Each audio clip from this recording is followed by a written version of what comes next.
wika o mother tongue.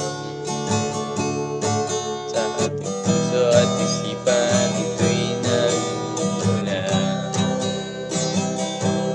Sa ating tahanan, ito'y natututunan.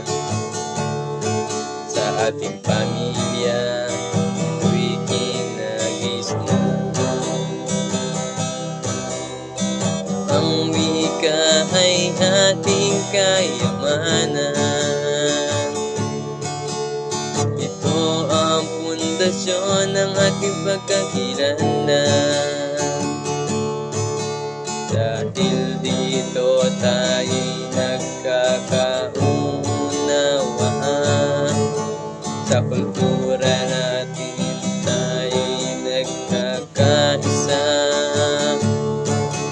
Mahalin natin ang ating wika. Huwag kalimutan at laging gamitin. Ito ay naging simula upang tayo ay makipagkapwa. Kaya konsepto ng wika ay